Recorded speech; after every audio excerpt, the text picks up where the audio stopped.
बीच में रहा नहीं रहा सब भूल गए भाई, सबके याद आ गया समाज। जनता का फैसला, चुनाव हार गए, बधाई उन सब ठेकेदारों को जिन्होंने सिर्फ समाज किया, अपने मकसद में वो कामयाब रहे। उनकी जीत मेरी हार, मेरी हार इसलिए कहूं मेरी पार्टी है, नैतिक जिम्मेदारी मेरी है, मैं किसी को दोष नहीं दे सकता। इसलिए नहीं दे सकता कि जब हर कार्यकर्ता से सीधा जुड़ा हुआ मैं था, जब जनता से सीधा जुड़ा हुआ मैं था, जब बीच में कोई था नहीं, तो किसी को बुराई दूसरे को क्यों दूं? जो भी थी कमियां मेरी, बुराइयां मेरी।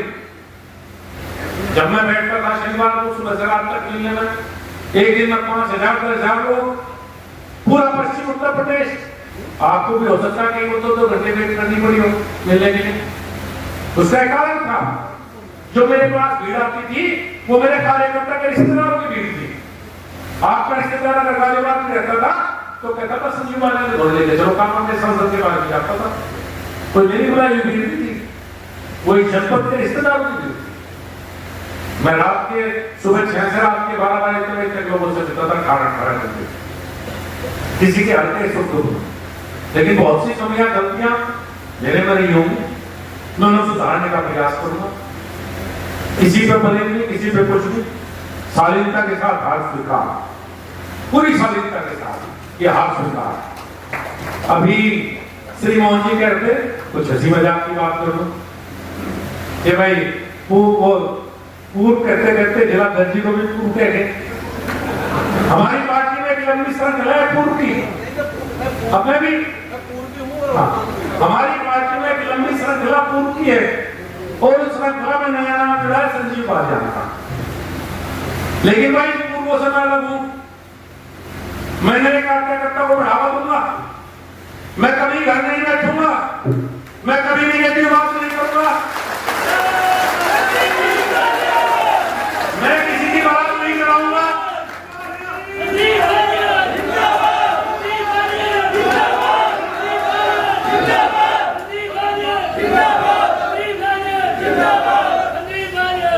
सभासद से लेकर सांसद का चुनाव पार्टी जिसे कहने उसे लड़ाऊंगा, दिल खोल कर लड़ाऊंगा,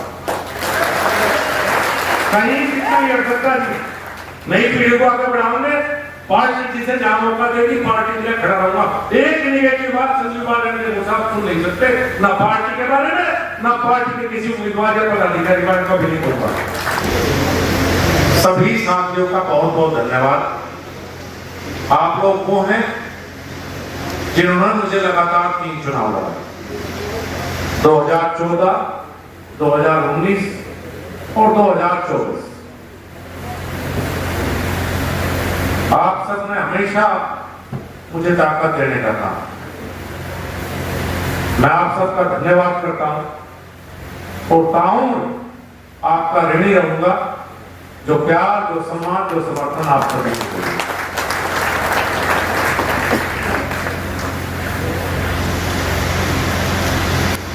जब मैं मुझे फंडा की राजनीति में सक्रिय हुआ भारतीय जनता पार्टी में, तो बहुत से लोगों के मन में आया जो मेरे से वरिष्ठ थे, ये कहां से आया, ये क्यों आया, ये तो एकदम से आ गया, ये कहां था, ऐसे बहुत से सवाल। आदरणीय देवव्रत के समय जिला संयोजक थे। थोड़ा सा मैं अपनी जरूर बताना चाहूंगा, कभी समय नहीं मिला, मौका नहीं मिला। जब मैं 1989 में हरियाणा कृषि विश्वविद्यालय पढ़ने के लिए गया, तो एक तरह से मेरी राजनीति की शुरुआत 1989 में।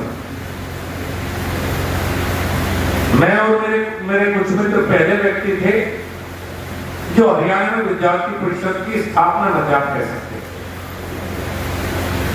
शुरुआत भी विद्यार्थी परिषद के हरियाणा में जावा में काम किया।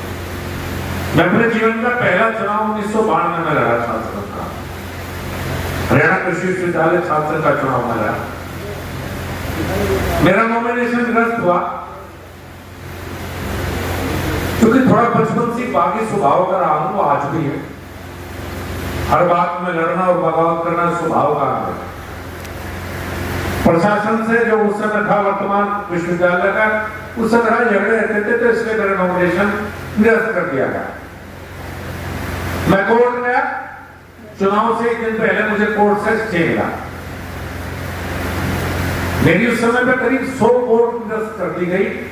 उस समय के वाइस चांसलर नहीं चाहते थे कि मैं चुनाव जीतूं, और 7 वोट से मैं वो चुनाव, अपने जीवन का पहला चुनाव 7 वोट से 1992 में हार गया। लेकिन उस हार का कितना लाभ मुझे हुआ? 1992 में मैं चुनाव हारा, और 1997 तक हरियाणा में चुनाव होते थे छात्र संघ के। 1997 के बाद आज तक चुनाव नहीं हरियाणा में। और मैं पहला व्यक्ति था कि जिसने हिम्मत की दूसरे प्रदेश में छात्र संघ का चुनाव लड़ने की। वहां हिम्मत नहीं थी किसी का कि हरियाणा में जाके उत्तर प्रदेश का व्यक्ति चुनाव लड़ सके। और 1997 तक इतनी ताकत वहां के छात्रों ने मुझे दी कि जिसे संजीव बालिया ने खड़ा कर दिया, वो चुनाव जीता, दूसरा कोई चुनाव नहीं जीता। लगातार छात्र राजनीति में लंबे समय तक सक्रिय रहा। मैं 2004 तक 1989 में, यहाँ शायद कोई व्यक्ति जनपद में ऐसा ना हो कि जो 15 साल विश्वविद्यालय में पढ़ाई की हो। मेरी 2004 में पीएचडी, 15 साल मैंने छात्र राजनीति करने के लिए यूनिवर्सिटी में रहा। पढ़ाई नंबर 2 थी, छात्र राजनीति मेरे लिए नंबर 1 थी। जब 2012 में मैंने यहाँ से टिकट मांगा चरखावल विधानसभा का, मुझे टिकट नहीं मिल पाया। विजय कश्यप को टिकट मिला। मेरे आज भी याद है, जानसन रोड पर मेरा ऑफिस होता था। जिस दिन विजय कश्यप को टिकट मिला, विजय कश्यप दोपहर को मेरे से मिलने आए। मेरी उनकी पहले कोई मुलाकात नहीं थी, क्योंकि वो सहारनपुर के रहने वाले थे, मुजफ्फरनगर में सक्रिय नहीं रहते। उन्होंने मुझे कहा कि राकेश जैन जी जो संगठन महामंत्री थे उस समय, उन्होंने कहा कि संजीव बालिया से जब्ती नहीं लेना। दोपहर का समय था, मैंने विजय कश्यप जी और हमने साथ खाना खाया, और खाना खाने के बाद मैंने कहा मुकुंदपुर में पप्पू चेयरमैन के यहाँ के लिए आपको चलना चाहिए। किताबी शुगर मिल के चेयरमैन थे, उनकी मृत्यु हुई। मैं विजय कश्यप को लेकर पप्पू चेयरमैन की तैयारी में अपनी गाड़ी में बैठा। वो दिन था उनका पहली लिस्ट में टिकट डिक्लेयर हुआ था, शायद 1 या 2 महीने पहले उसमें पहली लिस्ट आई। मैं उनके चुनाव का संयोजक भी रहा, प्रभारी भी रहा, बच्चों भी था, नहीं था कि होता तीसरा कोई आदमी दिखाई नहीं देता उसे। बागरा ब्लॉक में तो कार्यकर्ता के नाम पर कोई था ही नहीं। चरखाव ब्लॉक हमारा वाकई मजबूत था, से भाई यहाँ बैठा है, ये भी समय चरखाव ब्लॉक में काम किया। लेकिन बागरा ब्लॉक में मैं खेला विजय कश्यप के साथ। सब कार्यकर्ताओं के आशीर्वाद से पूरे जनपद में 6 की 6 सीटों में सबसे ज्यादा अगर कहीं वोट मिली तो उस समय चरखावल विधानसभा वोट मिली थी, और नंबर 2 पर मिली सदर विधानसभा। आपको शायद 42,000 वोट मिली थी विधायक जी उस समय, अंसर जी 44, और विजय कश्यप को 48,000 वोट। शायद वो राजनीति का मेरी टर्निंग पॉइंट था, क्योंकि मेरे याद है मैं चिल्ला था उस समय, जिसे टिकट नहीं मिला, जिसने चुनाव लड़वाया, बाकी सबने सबकी बारात चढ़ाई थी। मेरे अच्छी तरह याद है 2012 में जिसे टिकट नहीं मिला उसने दूसरे की बारात चढ़ाई। मैं अकेला कार्यकर्ता था जी, मुझे नहीं पता था अगला टिकट मुझे मिलेगा नहीं मिलेगा, लेकिन मैं था विजय कश्यप के साथ, दिल से था टिकट मांगने के बावजूद। मुजफ्फरनगर दंगा हुआ, अकेली भारतीय जनता पार्टी जमीन पर थी, कोई पार्टी जनता के साथ नहीं थी। उसमें भी जितना प्रयास हुआ लगातार सबके बीच में रहा, और गांव तक जाकर संघर्ष करने का काम मैंने किया। जो दंगा पीड़ित गांव है, आप उनसे पूछ सकते हैं कि कौन तुम्हारे साथ था, चाहे पुलिस से लड़ने की बात हो, चाहे गिरफ्तारी रुकवाने की बात हो, या कहीं भी उत्पीड़न हो, सबसे आगे हमेशा पार्टी का आशीर्वाद मिला। 2014 में टिकट मिला, आप सबने आशीर्वाद दिया, बड़ी जीत हुई। उससे पहले एक बात बताना भूल गया, मैं मुजफ्फरनगर वापस काम करने के लिए आया था। मैं बिजनेस करना, पहले मैं विदेश चला गया, कनाडा रहा, अमेरिका रहा, फिर अपना याद आ गया वापस आना है। मैं बिजनेस करता था, मैं मुजफ्फरनगर बिजनेस के लिए वापस आया। उस समय के जो वर्तमान सांसद थे उस समय 2009-10-11, उनका एक उसूल था कि मुजफ्फरनगर में कोई बिजनेस करेगा तो उन्हें परसेंटेज देनी पड़ेगी। एक नेक्सस था का हुआ, वही उत्पीड़न मेरे साथ शुरू हुआ। मेरे और मेरे साथियों के साथ हिस्सा दो भाई, बिना हिस्से के तो जनपद में कोई काम कर नहीं सकता। मैंने सोचा भाई बड़ी खतरनाक बात है, क्या करें इस मामले में। सरकार दूसरे दलों की थी, भारतीय जनता पार्टी में कोई ऐसा नेता था नहीं जिसे कह आगे चल भाई। मैंने वो उस पार्टी के नेता ढूंढने शुरू करे, अपने समाज के ढूंढने। सबसे पहला मैंने भी ढूंढे भाई, फिर उससे बड़े चोर निकले। फोन करवाने के लिए पैसे दिए जाते थे, मैं बड़ा पीड़ित रहा, कभी फर्जी मुकदमे कभी कुछ। मैं उस पूर्व सांसद को क्या कहा था, मत्ते की बुद्धि ठीक करूंगा, राजनीति करूंगा, इसलिए की राजनीति साफ करनी। जो तुम यहाँ व्यापारी इंडस्ट्री और सबका उत्पीड़न करते हो, जो उत्पीड़न ही बंद करा तुम्हारी बुद्धि ठीक करते। इस वजह से राजनीति में आने का उस समय निर्णय लिया था। आपकी वजह ना जनपद में सड़कें थी, ना बिजली थी, माहौल ठीक नहीं, एक अजीब सा तनाव जिले में रहता था।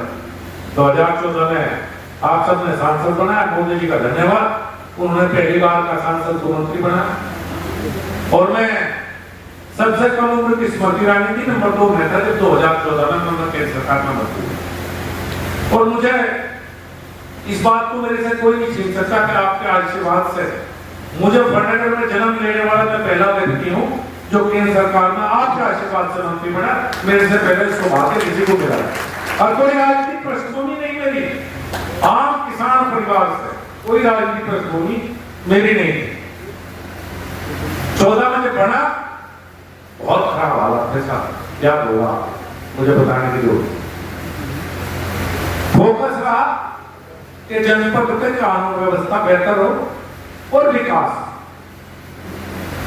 10 साल आपने मुझे दिए, इन 10 साल में चारों तरफ नजर दौड़ाई, आप ग्रामीण क्षेत्र में भी आते हुए। आपकी एक सड़क थी मात्र इस जिले में, दिल्ली हरिद्वार हाईवे मेरे से पहले बना था, लेकिन वो हाईवे आधा अधूरा हाईवे था। उसे पूरा करवाने का काम, जितने पुल बने हैं उसे पूरे करवाने का काम भी आपके आशीर्वाद से वो सौभाग्य मुझे मिला। उससे पहले कोई सड़क की जनपद में नहीं। आज कोई आता है बाहर से, आप उसे पानीपत खटीमा में घुमा के लाइए, आप उसे मेरे टंडाल रोड दिखा के लाइए, आप उसे मुजफ्फरनगर रोड मार्ग पर ले जाइए। अब तो मुजफ्फरनगर थाना मोहन मार्ग पर ले जा सकते हैं। किसी भी सड़क पर चारों तरफ आप जाइए, आज कोई सड़क ऐसी नहीं है जिस पर चलते हुए आपको संजीव बालियान की याद ना हो। ऐसी कोई सड़क में नहीं मिलेगी, कोई मिलेगा। रेलवे का काम 25 साल लोग चुनाव लड़के रेलवे के ऊपर, रेलवे के दोहरीकरण में इस जिले में 25 साल चुनाव हुए। मुजफ्फरनगर को लेकर आया करता, मैं छोटा सा था, हफ्ते में कोई आया करता, शहर में जाया करता, गाँव में रहते थे, 5वीं छठी में हो। पहली बार पढ़ा चुनाव होते पता नहीं 25-30 साल पहले। कहले भाई जो सांसद उस समय प्रत्याशी थे उसने घोषणा की कि अगर मुझे वोट दोगे तो मैं रेलवे का दोहरीकरण करवाऊंगा। इस जिले के 25 साल चुनाव दोहरीकरण में लड़के लोग, लेकिन आपके आशीर्वाद से 2014 में सांसद बढ़ते ही सबसे पहला जो काम था वो मुजफ्फरनगर रेलवे लाइन का दोहरीकरण। दोनों बैठे हैं, कंसल जी और कपिल देव अग्रवाल, दोनों ने प्रयास किए कि मुजफ्फरनगर का बाईपास बने। कपिल देव जी ने चेयरमैन रहते हुए और अशोक कंसल जी ने विधायक रहते हुए मुझे दोनों ने कागज दिखाए। 400, 500, 600 करोड़ का प्रोजेक्ट था। दोनों ने खूब प्रयास किए। हमने बात विवाद में मारी, मैंने बोला 1000 करोड़ का काम है, प्रदेश सरकार से नहीं मिलेगा। पानीपत खटीमा जब हाईवे पास हुआ केंद्र सरकार से, तो ये बाईपास नहीं था। ये जो अपना पुराना बाईपास था, पीने से वेला चौक तक का ये बाईपास शुरू था। 2 साल मैंने सड़क लेट करवाई। मैंने कहा नहीं भाई, मुझे मुजफ्फरनगर का बाईपास चाहिए जिससे पूरे मुजफ्फरनगर की आउटर रिंग रोड पूरी हो। करीब 1100 करोड़ रुपए का एक्स्ट्रा बजट रहा है। 2 साल का संघर्ष रहा तो 1100 करोड़ रुपए भी केंद्र सरकार से लेकर आए। चाहे बिजली के क्षेत्र हो, आज अच्छा लगता है शहर में 24 घंटे बिजली है, लेकिन 24 घंटे बिजली के लिए 5000 करोड़ रुपए लगे इससे केंद्र सरकार से आए। हर काम को शिद्दत के साथ किया।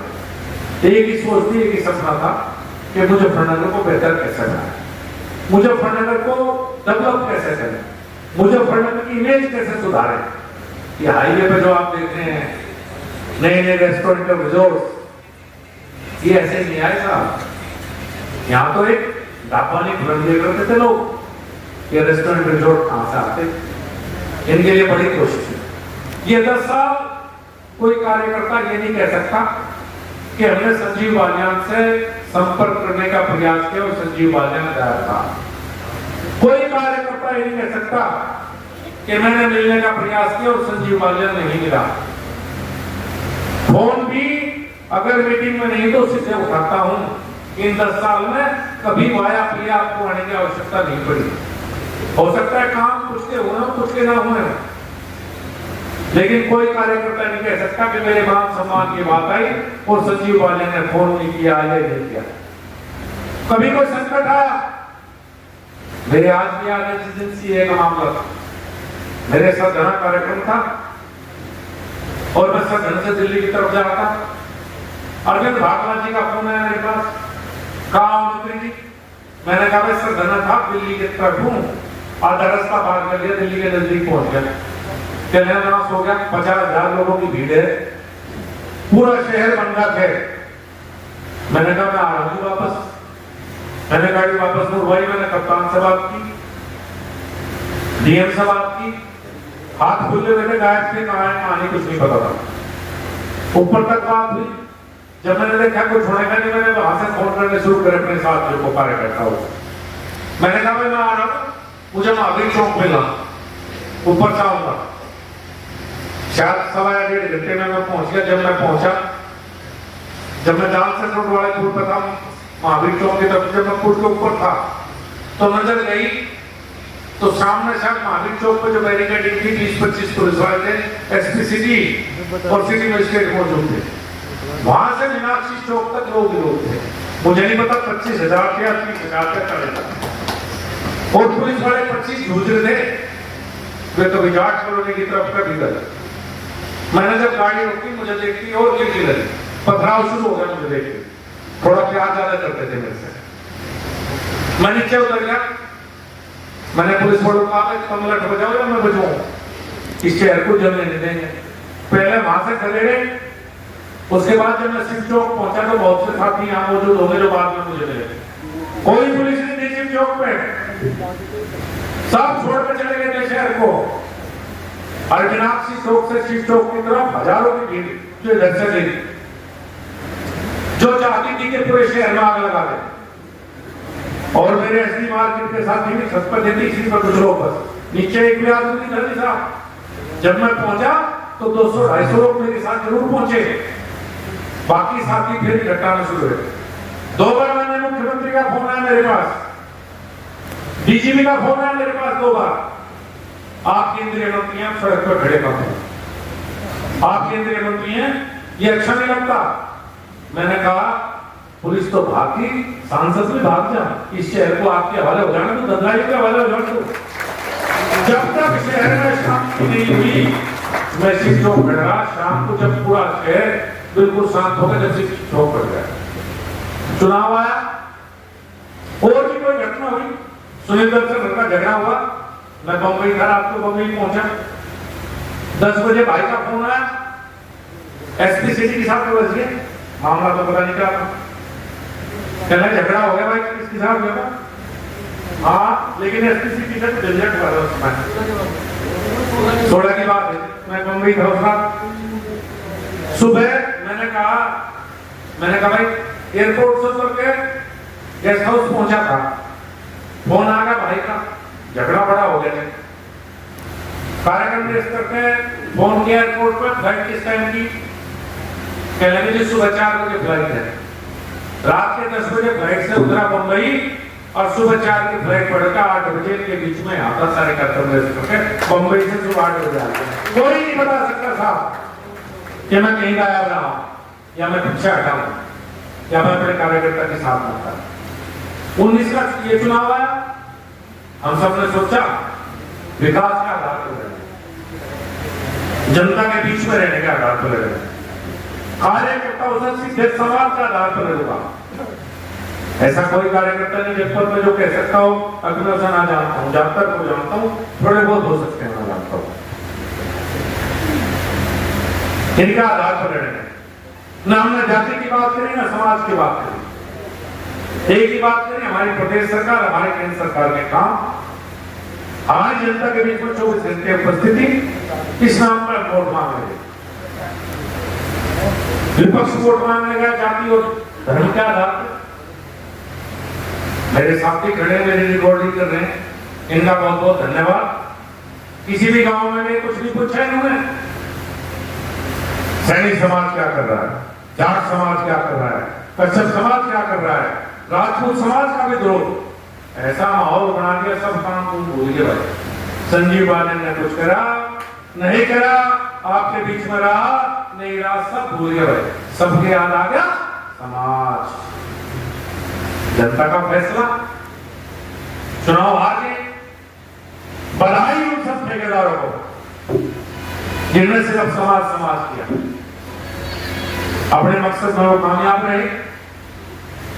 उनकी जीत मेरी हार, मेरी हार से कहूं मेरी पार्टी की हार। नैतिक जिम्मेदारी मेरी है, मैं किसी को दोष नहीं दे सकता, इसलिए नहीं दे सकता कि जब हर कार्यकर्ता से सीधा जुड़ा हुआ मैं था, जब जनता से सीधा जुड़ा हुआ मैं था, जब बीच में कोई था नहीं, तो किसी को बुराई दूसरे को क्यों दूं? जो भी थी कमियां मेरी, बुराइयां मेरी। जब मैं बैठता था शनिवार को सुबह से रात तक मिलने में, एक दिन में 5,000 10,000 लोग, पूरा पश्चिम उत्तर प्रदेश, आपको भी हो सकता है कि 2 घंटे वेट करनी पड़ी हो मिलने के लिए।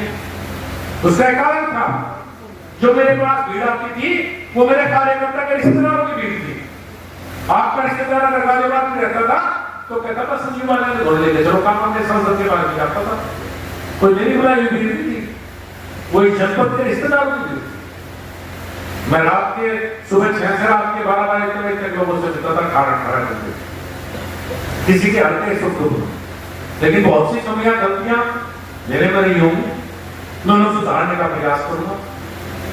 किसी पे बने नहीं, किसी पे कुछ नहीं, शालीनता के साथ हार स्वीकार, पूरी शालीनता के साथ ये हार स्वीकार। अभी श्री मोहन जी कहते कुछ हंसी मजाक की बात करूं कि भाई पूर्व कहते कहते जिला दर्जी को भी पूर्व कह गए। हमारी पार्टी में एक लंबी श्रृंखला है पूर्व की, अब मैं भी हमारी पार्टी में एक लंबी श्रृंखला पूर्व की है, और उस श्रृंखला में नया नाम जुड़ा है संजीव बालन का। लेकिन भाई पूर्वों से मैं अलग हूं, मैं नए कार्यकर्ता को बढ़ावा दूंगा, मैं कभी घर नहीं बैठूंगा, मैं कभी निगेटिव बात नहीं करूंगा,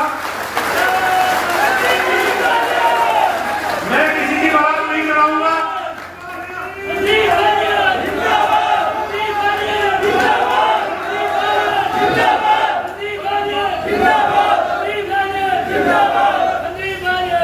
सभासद से लेकर सांसद का चुनाव पार्टी जिसे कहते उसे लड़ाऊंगा, दिल खोल कर लड़ाऊंगा, कहीं कितनी अड़चना नई पीढ़ी को आगे बढ़ाऊंगे। पार्टी जिसे जहां मौका देगी पार्टी के लिए खड़ा रहूंगा। एक निगेटिव बात संजीव बालन के मुसाफ सुन नहीं सकते, ना पार्टी के बारे में, ना पार्टी के किसी उम्मीदवार या पदाधिकारी बारे में भी नहीं बोलूंगा। हमारे यहाँ तो ऐसे पूर्व है भाई, एक का जिक्र करूंगी ना नाम लिए, मैंने सुना बड़े भाई सम्मानित कार्यकर्ता हैं, पार्टी को लीड किया कई बार भाई, मुझे भी ढेर चुनाव मुझे देखते थे। 14 का 12 का चुनाव लड़वाया तो पार्टी के खिलाफ थे, 14 का चुनाव लड़वाया तो पार्टी के खिलाफ, 17 में खिलाफ, 19 में खिलाफ, 22 में खिलाफ, 24 में खिलाफ, 6 चुनाव तो मुझे में खिलाफ देखते होंगे। चुनाव में तो खिलाफ है दूसरी पार्टी के लिए काम करें, और चुनाव जीतने के बाद आए हाय उससे शानदार कार्यकर्ता धरती पे है ही नहीं। स्वयं सेवक भी बन जाते हैं। बहुत शानदार ऐसे बहुत से कार्यकर्ता। मेरे ऊपर एक आरोप लगे, संजीव बालन ने अपनी चलाई, भाई हाथ जोड़ के सारों को स्वीकार कर, गलती हुई चलाई, चूंकि जिनकी लिया चलाई उन्हें तो कभी मानना नहीं, तो उन्हें पार्टी ने दिया, संजीव बालन ने हमारा क्या दिया, और जो बाकी कट गया वे सब लड़के संजीव बालन की बात चला देना, कहना इसकी बुद्धि ठीक करनी, इसने नहीं हो गया। तो भाई मैं इस आरोप को स्वीकार करता हूँ, ये गलती मेरे से हुई, मैं भविष्य में इस गलती को सुधारूंगा, क्योंकि किसी ने नहीं मानना अगर मैंने मदद की, बाकी जिंदगी नहीं हुई। 20 आदमी किसी पद पाते थे, एक बनता था वो तो कहता था पार्टी ने बना, और 19 कहते संजीव बालन ने हमारी मदद की, हमारा तो भी नहीं किए थे, कुर्सी पे बैठना होगा। तो भाई इस गलती को मैं स्वीकार करता हूँ।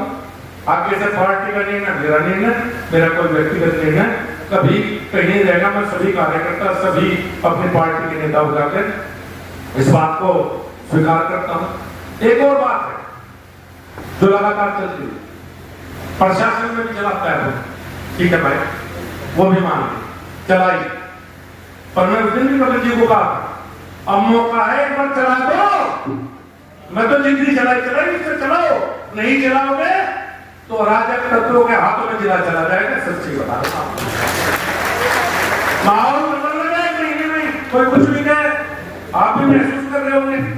10 साल में पहली बार झाड़ कॉलोनी में बदतमीजी लोग घुसे, 10 साल में पहली बार गांधी कॉलोनी में बदतमीजी हुई, 10 साल में पहली बार सीताविजय शाहपुर मार्ग पर राजनी हुई,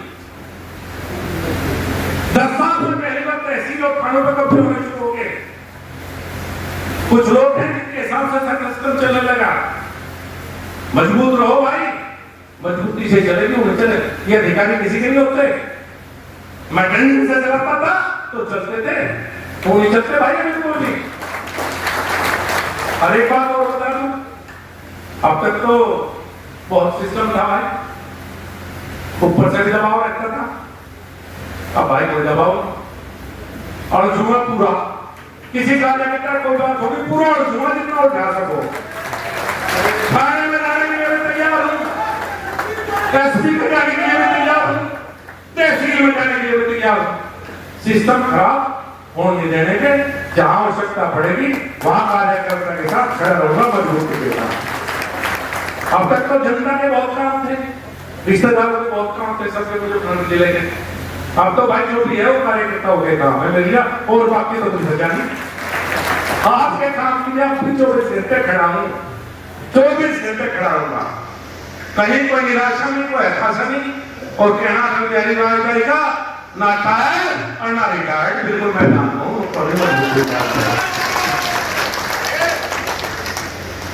और 2-4 महीने एहसास होगा सबको, जिनने पहले मदद की है, पहले हमें सांसद बनाया, इस बार नहीं बना पाए, कोई हमारे से गलती होगी, ऐसा व्यवहार करेंगे कि खुद महसूस करें कि संजीव बालन ने जनपद में कुछ बेहतर किया, उनके अंदर खुद लगे कि लगे अंदर तो नाराज था इससे, ऐसी तो कोई बात इस की नहीं, इसने बेचारा तो बढ़िया काम करे।